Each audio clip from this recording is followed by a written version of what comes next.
ఓం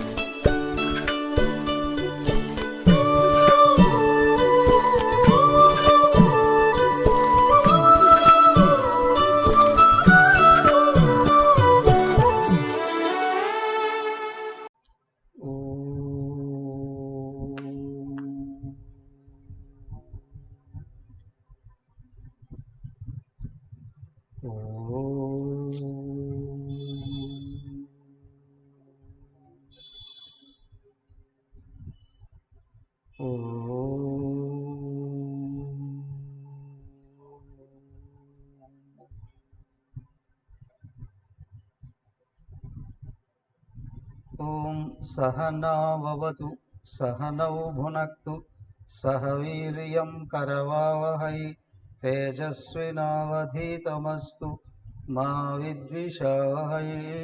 ఓం శాంతి శాంతి శాంతి. ఓం గురుర్బ్రహ్మా గురుర్విష్ణుః గురుర్దేవో మహేశ్వరః గురురేవ పరం బ్రహ్మ తస్మై శ్రీ గురవే నమః. ప్రపన్న పారిజాతాయ స్తోత్రవేత్రైకపాణయే జ్ఞానముద్రాయ కృష్ణాయ గీతామృతదుహే నమః. ప్రపన్న పారిజాతాయ స్తోత్రవేత్రైకపాణయే జ్ఞానముద్రాయ కృష్ణాయ గీతామృతదుహే నమః. హరి ఓం. శ్రీమద్ భాగవతం షష్ఠమ స్కందం, పేజ్ నంబర్ 763. 5వ స్కందం అయిపోయింది. 6వ స్కందంలో అజామిళ ఉపాఖ్యానంతో మొదలవుతుంది. అజామిళుడు సద్బ్రాహ్మణ కుటుంబంలో పుట్టి ఉన్నప్పటికీ ఆయన సాంగత్యం చేత, స్నేహ స్వభావం వలన, దుష్ట స్నేహం వలన ఒక వేశ్యను తెచ్చుకొని జీవితం గడిపి చివరికి ఏమవుతాడు అనేటువంటి విషయం తెలియపరచబడుతుంది. జీవితం అంతా హీనంగా బ్రతికినప్పటికీ చివరికి గ్రహపాటుగానో పొరపాటుగానో భగవంతుడిని తలుసుకోవడం వలన ఆయన కలిగినటువంటి పుణ్యగతులు ఏంటి అనేది వివరించబడుతుంది ఇక్కడ. చూడండి. ఓం నమో భగవతే వాసుదేవాయ. శ్రీమద్భాగవత మహాపురాణ షష్ఠమ స్కంద ప్రథమోధ్యాయ. అజామిళోపాఖ్యాన. రాజోవాచ నివృత్తిమార్గకథిత ఆదౌ భగవతా యదా క్రమయోగోపలబ్ధేన బ్రహ్మణా యద సంస్కృతి ప్రవృత్తిర్లక్షణశ్చైవ త్రైగుణ్య విషయో మునే యోసావలీన ప్రకృతిర్గుణసర్గః పునః పునః అధర్మలక్షణానానా నరకాశ్చానువర్ణితాః మన్వంతరస్య వ్యాఖ్యాతః ఆద్య స్వయంభువో యతః ప్రియవ్రతోత్తారపాదోర్వంశశ్చరితాని చ ద్వీపవర్షసముద్రాద్రి నద్యుద్యానవనస్పతీన్ ధరామండల సంస్థానం భాగలక్షణమానతః జ్యోతిషాం వివరాణాంచ యదేదమృసృజద్విభుః అధునేహ మహాభాగ యథైవ నరకాన్నరః నానోగ్రయాననాన్ ఏతాన్ తన్మే వ్యాఖ్యాతుమర్హసి. శ్రీశుక ఉవాచ నచేదిహైవాపచితిం యదా హంసః కృత్యస్య కుర్యాన్మన ఉక్తిపాణిభిః ధ్రువం స వైప్రేత్య నరకానుపైతి ఏ కీర్తితా మే భగవస్తిగ్మయాతనాః.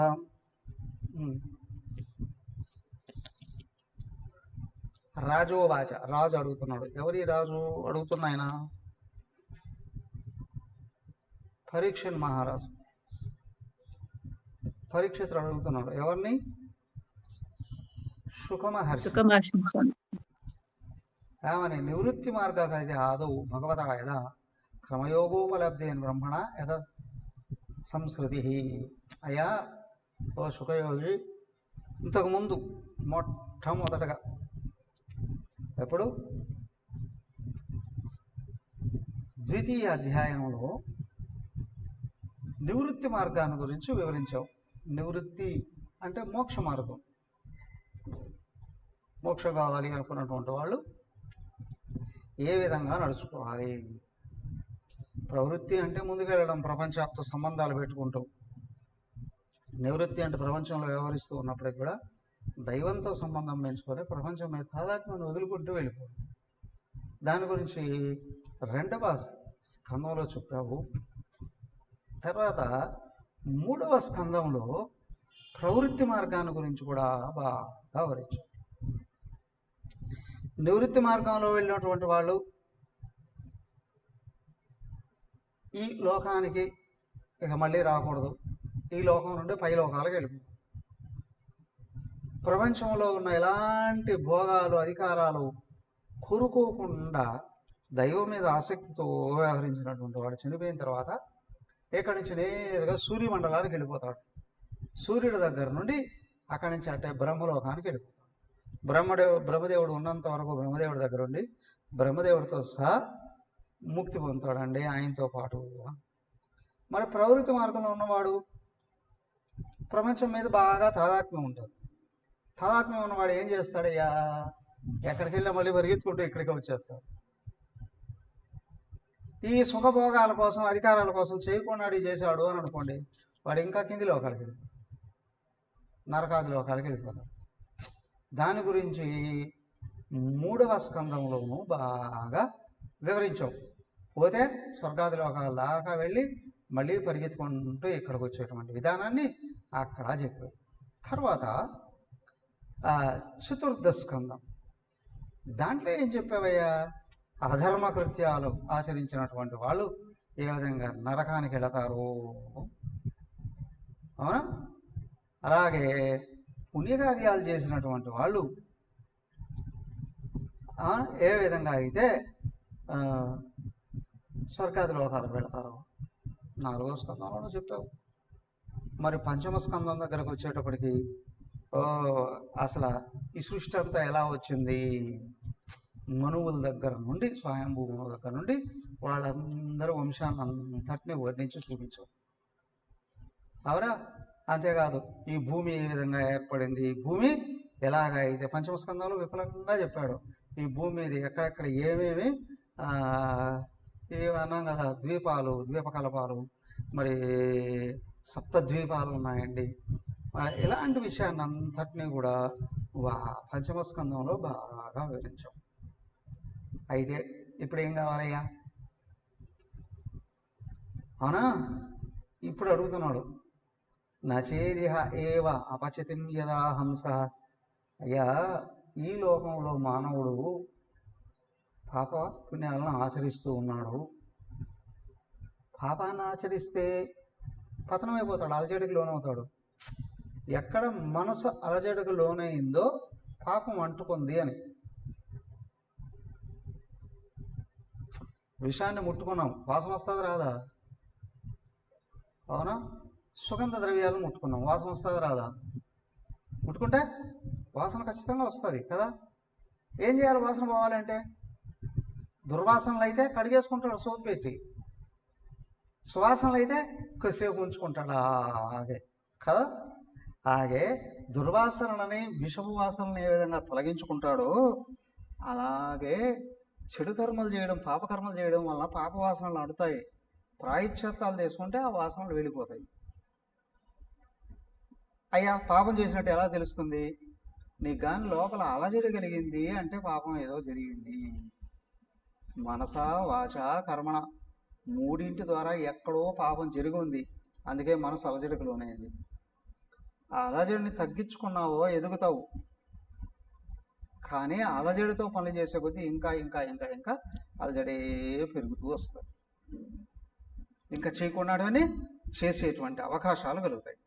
కాబట్టి ఏమయ్యా, మానవుడు ఎదగాలి అని అంటే ప్రశాంతంగా మనసును పెట్టుకొని సత్కర్మలను ఆచరిస్తే జీవితం ఎదుగుదలకు అవకాశం వస్తుంది. వీటి గురించి అడుగుతున్నాడు. ఇంకా తస్మాత్ పురైవాశ్విహ పాపనిష్కృతౌ యతేత మృత్యోరపవిపద్యతాత్మన దోషస్య దృష్ట్యా గురులాఘవం యదా భిషక్సికిత్సేతరుజాం నిదానవితూ దృష్టశ్రుతా రాజోవాచ దృష్టశ్రుతాభ్యాం యత్పాపం జానన్నప్ప ఆత్మనోహితం కరోతి భూయో వివశః ప్రాయశ్చిత్తమదో కథం క్వచిన్నివర్తతే భద్రాత్ క్వచిచ్చరతి తత్పునః ప్రాయశ్చిత్తమదోపార్థం మన్యే కుంజర శౌచవతు. శ్రీసుఖ ఉవాచ కర్మణా కర్మ నిర్హారో న హ్యాత్యధికం ఇష్యతే అవిద్యధికారిత్వాత్ ప్రయశ్చిత్తం విమర్శనం నాశ్నద పద్యమేవాన్నం వ్యాధయో విభవంతి ఏవం నియమహృద్రాజన్ శరైక్షేమాయ కల్పతే తపసా బ్రహ్మచర్యేణ శమేన తమేన చ త్యాగేన సత్యశౌచాభ్యాం యమేన నియమేన చ దేహవాగ్బుద్ధిశం ధీరా ధర్మజ్ఞా శ్రద్ధయాన్వితా క్షిపంత్యఘం మహదపి వేణుగుల్మ విమాలనః కేచిద్ కేవలయా భక్త్యా వాసుదేవ పరాయణ అఘం దుర్వంతి కార్ష్ణేన నీహారమివ భాస్కర. ఏమైంది అంటే పాపాలు చేసినటువంటి వాడు నరకంలోకి వెళ్ళి తీరాల్సిందే. ఆ నరకంలో విపరీతమైనటువంటి బాధలకు లోనవుతాం.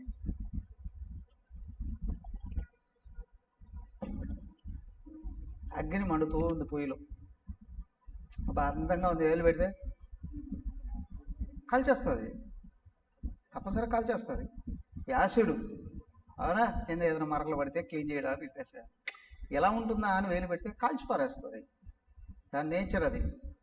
అలాగే చెడు కర్మ చేసావా, అశాంతి అనేది వచ్చేసి లోపల కాల్చేస్తుంది, తప్పించుకోలేవు దాని నుండి. తర్వాత వైద్యం చేయించుకోవాలి, చేయించుకోకపోతే ఇంకా ఇంకా ఇంకా ఇంకా దెబ్బతీస్తుంది. అలాగే పాపకర్మలు అనేటువంటి వ్యక్తిని అలజడికి లోను చేసి చేయకూడనాటికి చేసి ఇంకా ఇంకా ఇంకా ఇంకా కిందికి తీసుకువెళ్ళిపోతూ ఉంటాయి కదా.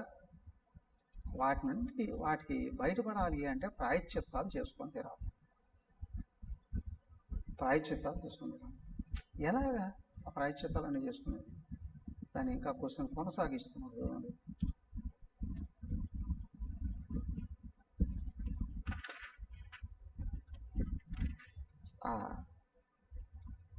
పాపం చేస్తే ఏం చేయాలి? ప్రాయశ్చిత్తం చేసుకోవాలి. సుకుమార్ చెప్పేశాడు. ఈ ప్రశ్న ఇంకా కొనసాగిస్తున్నాడు పరీక్షిత్ మహారాజు. ఏమని? దృష్ట శ్రుతాభ్యాం యత్పాపం జానన్ అప్యాత్మనోహితం. అయ్యా, మానవుడు పాపాలని ఏ విధంగా చేస్తాడండి? బయటకు వచ్చి ఏదో చెడకర్మ చేస్తేనే కాదు. ఒక మాట మాట్లాడితే ఇతరులకు బాధ కలిగింది అని అనుకోండి, వాడు చేతకాని వాడు లేదా బలహీనుడు, వాడు బాధపడతాడు. కానీ అది భగవంతుడు లోపల నుంచి ఇస్తాడు మనకి. కానీ బాగా మంచి బలవంతుడు, వాడిని అయితే అనకూడదంత ఒకటి అన్నావు, వాడు 4 ఇచ్చేసి వెళ్ళిపోతాడు. అప్పుడు ఇన్స్టెంట్ ఎట్టయినా సరే బాధ వచ్చి తీరుతుంది. మాటలలోనూ బాధ కలుగుతుంది. ఏమయ్యా, మాటలతో అనుకోండి, మనసులో అనుకుంటే అది నేను ఇంకా కుళ్ళిపోయేటట్టు చేస్తుంది. మనసుని పూర్తిగా అశాంతికి లోను చేస్తుంది. నువ్వు దాని నుంచి అసలు తప్పించుకోలేవు కదా. కాబట్టి ఇక్కడ ఏంటి అని అంటే, చెడు పని చేయడమే కాదు, చెడు మాట్లాడినా చెడు ఆలోచించినా కూడా లోపల బాధలు అనేటివి కలగక తప్పదు. కానీ ఎలా బయటపడాలి? ఖచ్చితంగా ప్రాయశ్చిత్తం చేసుకో. మాట్లాడుకుంటూ ఉన్నాం ఫ్రెండ్సే, ఏదో ఒక మాట దొల్లింది, స్లిప్ అయ్యావు, వేసిన వాడు అన్నాం అన్నా, వాడి కోపం వస్తుంది లేదు ఎదుటివాడికి. వాడికి కోపం వచ్చి నీ మీద ప్రతీకారం చెల్లించుకోక ముందే నువ్వు కానీ సారీ అనేస్తే క్షమించేస్తాడుగా. ప్రాయశ్చిత్తం అదే, క్షమాపణ చెప్పుకోవడమే కదా. ఇంకా పెద్దవి ఉంటాయి, దానికి మూల్యం చెల్లించుకొని తీరాలి. కాబట్టి కర్మలలోనూ మాటలలోనూ ఆలోచనలు, మరి ఆలోచనలు చెడిపోతే దైవ ప్రార్థన అందుకోవాలి, బయటపడాలి అని అనుకునేటైతే. సో కాబట్టి ఏంటి అని అంటే, తప్పు చేశాము అంటే ప్రాయశ్చిత్తం చేసుకుంటేనే బయటపడతావు. అవునా?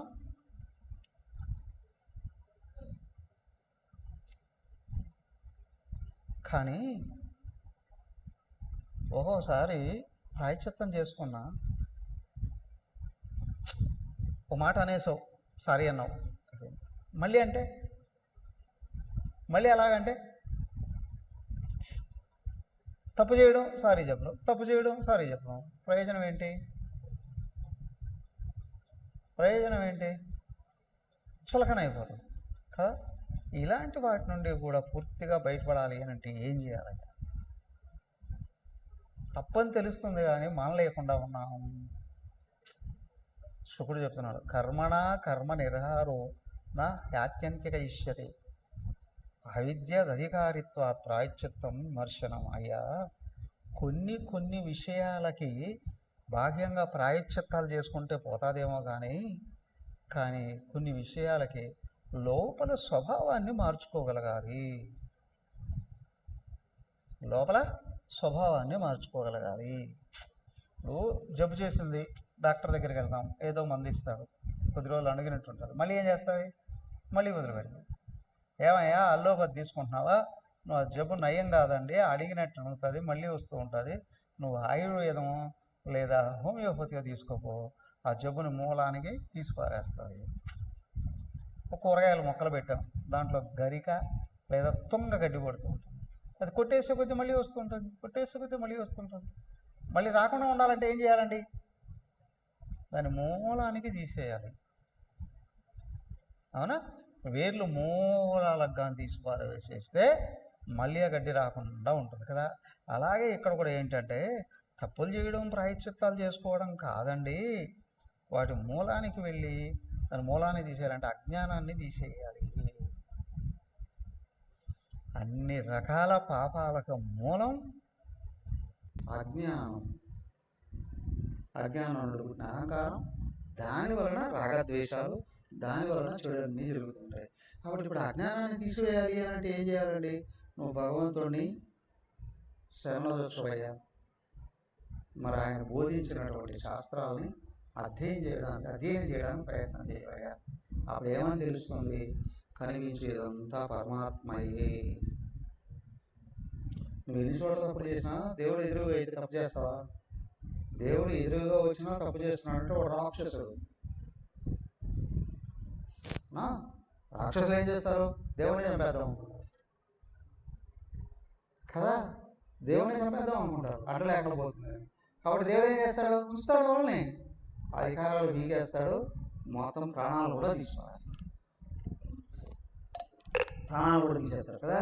అలాగే ఏంటి అంటే ఎదురుగా దైవం ఉన్నాడు అని అనుకున్నప్పుడు దైవానికి నేను కానీ సమర్పణ చేసుకున్నానంటే ఇక తప్పు చేయడానికి అవకాశం ఉంది. దానికే శాస్త్రజ్ఞానం ఎక్కడ అధ్యయనం చేస్తున్నావో, ఆత్మభావాన్ని పొందుతూ ఉన్నావో అప్పుడు అజ్ఞానం పోతుంది.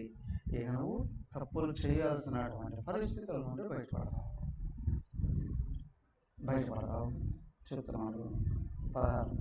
నతదాగ్యఘవాన్ రాజన్ పూయేత తపాదివిః యదా కృష్ణార్పిత ప్రాణః తత్పురుష నిషేవయ సద్రీచీలోగ్యయం లోకే పంధాక్షేమో కుతో భయః సుశీల సాధవో యత్ర నారాయణ పరాయణాః ప్రాయశ్చిత్తాని చీర్ణాని నారాయణ పరాన్ముఖం ననిష్పునంతి రాజేంద్ర సుర కుంభ వివాపగాః సగృన్మన కృష్ణ పదారవిందయో నివేశితం తద్గుణరాగియైరిహ నతే యమం పాశభృతశ్చ తద్భటాన్ స్వప్నే విపశ్యంతి చేన నిష్కృతాః అత్ర చోదాహరంతిమం ఇతిహాసం పురాతనం దూతానాం విష్ణుయమయో సంవాదస్తం నిబోధమే కాన్యకోబ్జే ద్విజః కశ్చిత్ ఆసీపతిరజామిళః నామ్నా నష్ట సదాచారో దాస్య సంసర్గ దూషితః బంధ్యక్షైః క్షైతవైశ్చౌర్యైః గర్హితా మృత్యుమాస్థితః బిభ్రత్ కుటుంబమశుచర్యాత్ తయామాస దేహినః ఏవం నివసత తస్య లాలయానస్య తత్సుఖాన్ కాలోత్యగాన్ మహాన్ రాజన్ నష్టాశీత్యాయుషః సమా తస్య ప్రవయసః పుత్రా దశ తేషాంతు యో వయమ బాలో నారాయణో నామ్నా పితృశ్చ దయితో వృషం సబద్ధ హృదయస్తస్మిన్ అర్భకే కలభాషిణే నిరీక్షమాణస్తల్లీలా మముదే జఠరో వృషం. సో కాబట్టి ఏమిటి అంటే భగవంతుడి యందు ఎవరికైతే బాగా భక్తి కలుగుతుందో వాళ్ళు పాపాలు చేయడం నుండి బయటపడే అవకాశం ఉంటుంది. పాపాలు చేశారా అనుభవించాలి, కానీ పాపం చేయడమే మానేస్తే పాప ఫలం రాదుగా, దుఃఖాలు రావుగా. కాబట్టి నువ్వు ముందు భగవంతుడికి సమర్పణ చేసుకో. భగవంతుడి మీద నువ్వు కానీ భక్తిని పెంపొందింప చేసుకోగలుగుతూ ఉంటే భగవంతుడే లోపల నీకు పాప ఆలోచనలే లేకుండా చేస్తాడు. లేకపోతే పాపం చేయడం ప్రాయశ్చిత్తం చేసుకోవడం, పాపం చేయడం ప్రాయశ్చిత్తం చేసుకోవడం, పాపం చేయడం ప్రాయశ్చిత్తం చేసుకోవడం. షుగర్ వ్యాధి ఉంది, తీపి తినకు. తినడం ఆగలేకుండా ఉన్నానండి, తినేయడం హాస్పిటల్కి వెళ్ళాను, తినేయడం హాస్పిటల్కి వెళ్ళాను. తినకపోతే బాధే లేదు కదా, అవునా? అది విషం అని తెలుసు, మళ్ళీ ఎందుకు తింటావు? మానేసి. అలాగే ఇక్కడ ఏంటి అని అంటే నువ్వు పాపాలు చేయడం, దుఃఖాలు అనుభవించడం, ప్రాయశ్చిత్తాలు చేసుకోవడం, పాపాలని. అరే నువ్వు పాపమే చేయకుండా ఉండాలి అంటే మనసు దైవం వైపు తిప్పు. అయ్యా లోపల ఏదో బాధ కలుగుతూ ఉందండి, హృదయంలో బాధ కలుగుతుంది. కారణం ఏంటి?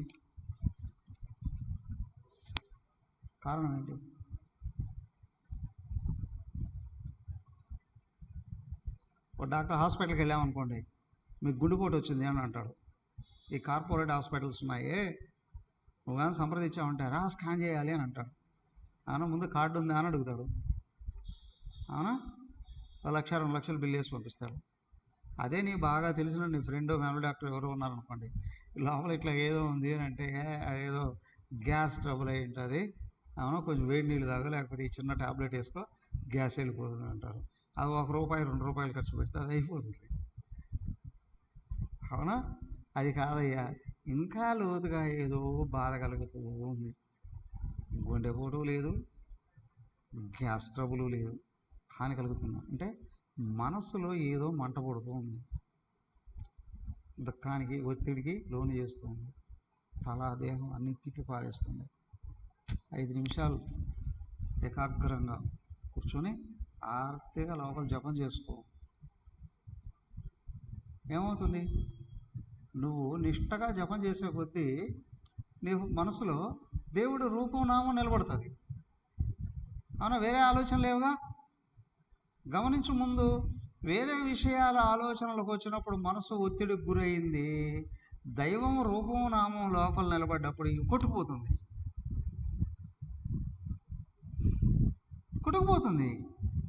సో కాబట్టి అవి ఆలోచనలే. దైవుడు ఏందో భక్తి పెంచుకుంటే బాధలు ఎట్లా పోతాయండి? ఆ రూపం లోపలికి వస్తూనే ఎంతకుముందు బాధ కలిగించిన రూపం బయటికి వెళ్ళిపోతుంది.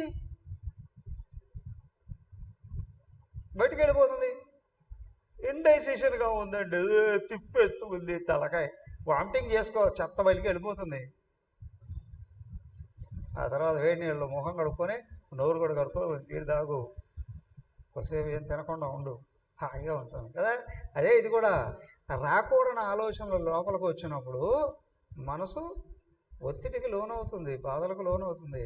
నువ్వు దైవాన్ని తలుసుకోవడం వలన, ఇష్టంగా భక్తిగా దైవాన్ని తలుసుకోవడం వలన ఆయన నామం రూపం లీలలో లోపల ఎప్పుడైతే కదులుతున్నాయో బాధలు కలిగించే ఆలోచనలు వెళ్ళిపోతాయి.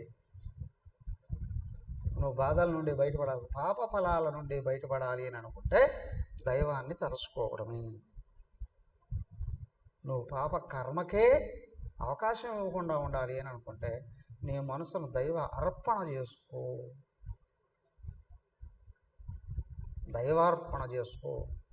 అంటే దేవుణ్ణి ఇష్టపడు, దేవుడికి ఇష్టమైందే నువ్వు ఆచరించడానికి ప్రయత్నం చేయి. ఈ విషయంలో నీకు ఒక కథ చెప్తాను చూడు అని అంటున్నారు. ఎవరు? పరీక్షణ్ మహారాజుకి శుకయోగి ఒక కథ చెప్తాను వినవయ్యా. ఒక సమయంలో ఏమైంది అంటే,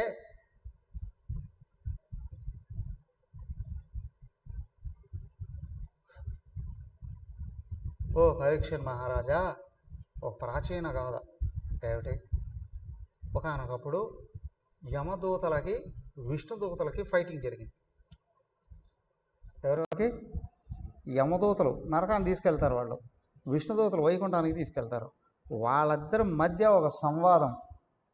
దానికి కారణమైనటువంటి వాడు అజామిళుడు అనే ఒక బ్రాహ్మణుడు. అవునా? ఏమయ్యా అంటే కన్యాకుబ్జము అనేటువంటి ఒక నగరం. అజామిళుడు అనే ఒక బ్రాహ్మణుడు ఉండేవాడు. అతనికే ఒక శూద్ర స్త్రీతో సంబంధం పెట్టుకున్నాడు. అవునా? అన్ని రకాల ధర్మాలని వదిలిపారేశాడు. బ్రాహ్మణుడు అంటే ఎలా ఉంటాడు? బ్రాహ్మణుడు అంటేనే ఆహారంలోను, వ్యవహారంలోను, మాటలలోను, ఆలోచనలోను ఔన్నత్యం అనేది కనిపించాలి. కానీ ఇతడు ఒక వేశ్య స్త్రీతోనే సంబంధం పెట్టుకున్నాడు. వలన ఏమైంది, ఆ స్వభావం అంతా వచ్చి పడింది. ఇప్పుడు ఏం చేస్తున్నాడయ్యా, ఈ నిత్యకృత్యాలు ఏమిటయ్యా అంటే, దారి కాసి దారిలో వెళ్తూ ఉన్నటువంటి వాళ్ళని కొట్టి వాళ్ళ దగ్గర ఉన్నదంతా దోచుకొని వచ్చి ఇంట్లో పెట్టుకొని ఇంట్లో వచ్చి తినడం. మనం అక్కడ వాల్మీకి పూర్వపు చరిత్ర గురించి చెప్పుకుంటాం కదా, అలాగే ఏంటి అని అంటే ఇతరులను బాధించడము, ఇది వేధించడము, దారులు కొట్టడము, ఇతరుల దగ్గర ఉన్నదంతా దోచుకొని వచ్చి భార్య పిల్లలకు పెడుతూ ఇట్లాగా బతుకుతూ ఉన్నాడు. అతనికి ఏమయ్యా, కొన్ని సంవత్సరాలు గడిచిపోయింది. ఆయనకు ఒక 10 మంది పిల్లలట. ఎవరికి? ఆ బ్రాహ్మడికి 10 మంది పిల్లలు. కాకపోతే ఆ చిన్నవాడు ఉన్నాడే, వాడికి నారాయణ అని పేరు పెట్టుకున్నాను. నారాయణ అని పేరు కదా. చక్కగా ఏమైంది, ఆ చిన్నపిల్లాడితో బాగా వీళ్ళకి తాదాత్మ్యం వచ్చింది. 10 ఎటు వచ్చి ఉంటుంది కదా, అందరికంటే చిన్నవాడు ఎవడైతే ఉన్నాడో వాళ్ళ మీద ఈ తల్లికి తండ్రికి కొంచెం తాదాత్మ్యం ఎక్కువగా అనేది ఉంటుంది. వాళ్ళ దగ్గర వాడు పెద్ద ఏడే కొద్దీ కూడా అందరికంటే వాడే కదా లాస్ట్, ఆ తాదాత్మ్యం ఉంటుంది. అది ఏమైంది, ఎంతవరకు వచ్చింది అని అంటే చూడండి. భుంజాన ప్రభిబన్ ఖాదన్ బాలక స్నేహయత్రిత భోజయన్ పాయయన్ మూడో నవేదగతవంతకం సయేవం వర్తమానో అగ్నో మృత్యుకాల ఉపస్థితే మతించకారతనయే బాలే నారాయణాత్వయే సపాశహస్తాంత్రీ దృష్ట్వా పురుషాన్ వృషదారుణాన్ వక్రతుండానూర్ధ్వరోమ్ణ ఆత్మానం నేతుమాగతాన్ దూరే క్రీడనకాసక్తం పుత్రం నారాయణాక్వయం ప్లావితేన స్వరేణోచ్చైరాజుః వాకులేంద్రియః నిశమ్య మ్రియమాణస్య భ్రువతో హరికీర్తనం భర్తుర్నామ మహారాజ పార్షదా సహసాపతన్ వికర్షతోऽन्तహృదయాత్ దాసే పతిమజామిళం యమప్రేష్యన్ విష్ణుదూత వారయామాసు రోజస ఊచుర్నిషేధితాస్తాంస్తే వైవస్వత పురస్సర కేయూయం ప్రతిషేద్ధారో ధర్మరాజస్య శాసనం కస్య వా కుతాయాత కస్మాదస్య నిషేధద కిం దేవా ఉపదేవాయ యూయం కిం సిద్ధ సత్తమా సర్వే పద్మపలాశాక్ష పీతకౌశేయవాస్ కిరీటినః కుండలినో లసత్పుష్కరమాలిరః సర్వే చ నూత్న వయసా సర్వే చారు చతుర్భుజ ధనుర్నిషంగాసి గదా శంఖచక్రాంబుజ గదాదయః. ఓకే, సద్వంశంలోనే పుట్టాడు. మంచి అలవాట్లన్నీ ముందు ఉన్నాయి. అవునా? అతనికి సంధ్య వార్చడము, పూజలు చేయడము, హవనం చేయడము, సదాశ అన్నీ ఉన్నాయి. అయితే అలా ఉన్నటువంటి వాడు కొంతమంది ఈ స్నేహితుల సహవాసంతో ఏదో ఇప్పుడు అంటాం కదా, రెస్టారెంట్ హోటల్ ఇట్లాంటి వాటి అలాంటి దానికి వస్తూ ఒక చోట ఏదో ఒక పని అమ్మాయితో స్నేహం ఏర్పడింది. స్నేహం ఏర్పడి తర్వాత ఏమైంది, ఆ అమ్మాయిని పెళ్లి చేసేసుకున్నాడు. 10 మంది పిల్లలు పుట్టారు. ఆ చిన్నోడితో బాగా తాదాత్మ్యం. ఇతనికి అవసాన దశ వచ్చింది. 80 ఏళ్ళు పైన దాటిపోయాయి. అతను చెడిపోయేటువంటి సందర్భంలో ఈ చిన్నపిల్లాడి మీద బాగా తాదాత్మ్యం ఉంది కదా, ఆ చిన్నపిల్లాడిని తలుసుకుంటూ చెల్లి. ఇప్పుడు పేరేంటి? నారాయణ. నారాయణ నారాయణ నారాయణ అని పిలుస్తూ చచ్చిపోయాడట. ఎవరు తలుచుకున్నాడు? కొడుకునే. పేరు ఎవరిది? ఆయనది. పేరు అయింది కదా. తలుచుకుంటే ఇప్పుడు చనిపోయేటప్పటికి పరిగెత్తుకుంటూ వచ్చేసారు ఎవరో యమదూతలు పట్టుకొని వెళ్ళిపోవడానికి ప్రయత్నం చేస్తున్నారు. వెళ్ళిపోతున్నారు పట్టుకొని. ఈ లోపల విష్ణుదూతలు అడ్డొచ్చారు. విష్ణుదేవతలు ఎలా ఉంటారు?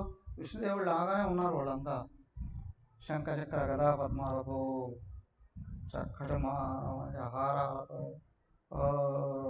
తులసి మాలలతో వాళ్ళు చూస్తే దేవలోకం నుంచి, వైకుంఠం నుంచి వచ్చినట్టే కనిపిస్తున్నారు.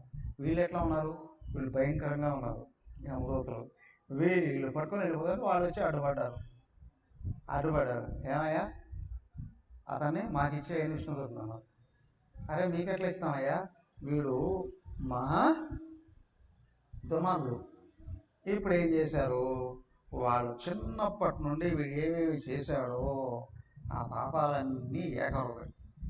వీడు పుట్టినప్పటి నుండి ఎలా ఉన్నాడు? కొద్ది రోజులు బాగానే ఉన్నాడు కదా. ఆ తర్వాత సహవాస దోషంతో ఇతని ఏమేమి పనులు చేశాడో అవన్నీ ఏకరవు పెడుతున్నారు. ఇట్లాంటి వాడిని మీరు అక్కడికి ఎట్లా తీసుకెళ్తారయ్యా? ఏం జరిగింది వాళ్ళ మధ్య? ఈ అధ్యాయం అంతా ఆ విష్ణుదూతలకి యమదూతలకి మధ్య జరిగిన సంవాదం. తర్వాత ఈతన్ని ఎక్కడికి తీసుకెళ్ళారు చివరిగా? అతనికి ఏ ఫలం వచ్చింది? రేపు చూద్దాం. మరి ఓం సర్వే భవంతు సుఖినః, సర్వే సంతు నిరామయాః, సర్వే భద్రాణి పశ్యంతు, మా కశ్చిద్ దుఃఖభాగ్ భవేత్. ఓం శాంతి శాంతి శాంతి. హరి ఓం. శ్రీ గురుభ్యో నమః. హరి ఓం.